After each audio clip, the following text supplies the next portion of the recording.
Hey, what's up, YouTube? So, I wanted to share an experience that I recently had when switching mobile carriers. When my father passed away, we all shared an AT&T account. AT&T did not want to take my dad's phone and wireless card off the account.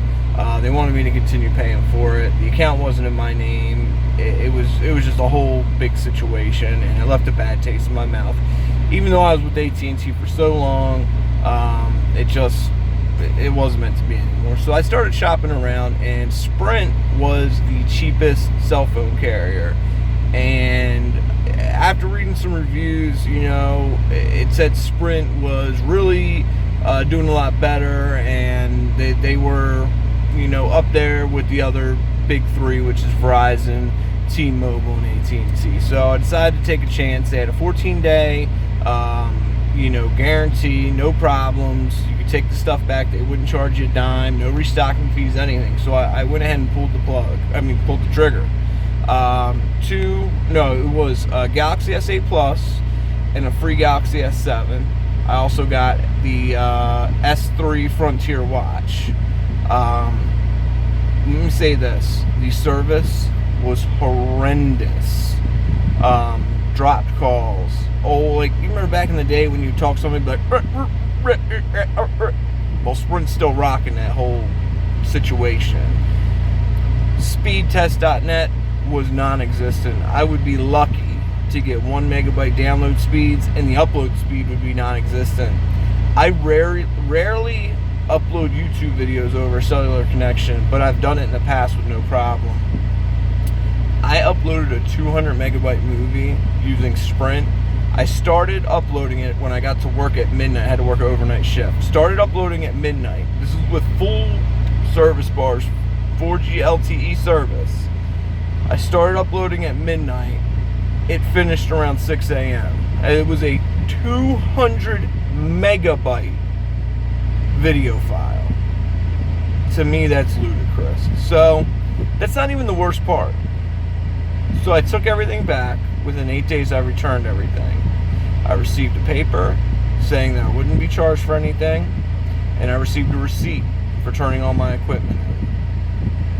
Fast forward 28 days, I received a bill for $2,196 for non-return equipment and breach of contract.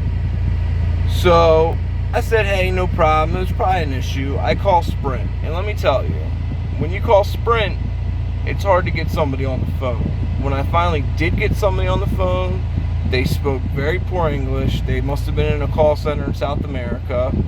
And when they couldn't help me, they would just put me on hold indefinitely.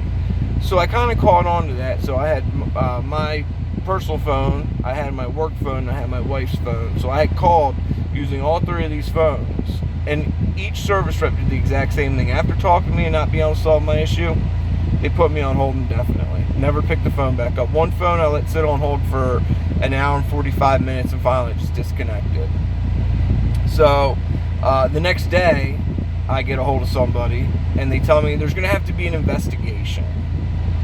So while I'm on the phone with them, I drive to the Sprint store where I return my items. And luckily, the manager and the sales rep was there and remembered me.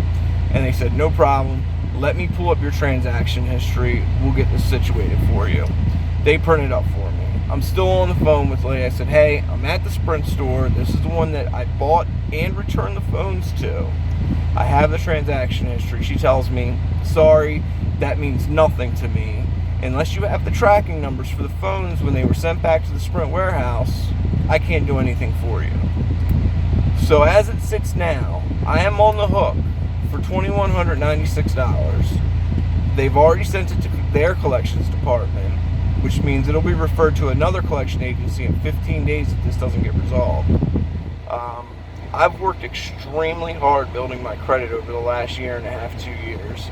I have literally went from a 400 to almost a 700 in that time, and I plan on making videos to tell people exactly what I did, the steps I took to build my credit so fast, and it's something anybody could do. It doesn't have to do with the money I make or anything like that. Just it has to do with being smart and making the right decisions and doing the right things. But that's neither here nor there for this video. My advice to you is steer clear of Sprint. Their service is horrendous. Their customer service is even more horrendous.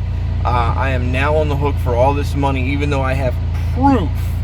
I mean, I have hard evidence, documents with store numbers, transaction IDs, register numbers, serial numbers for the phones. Everything's on these documents they gave me. But Sprint, their quote-unquote back office has to do a formal investigation. They've already done their informal investigation and found that I'm still responsible for everything. Breach of contract, even though I only had the phones for 8 days.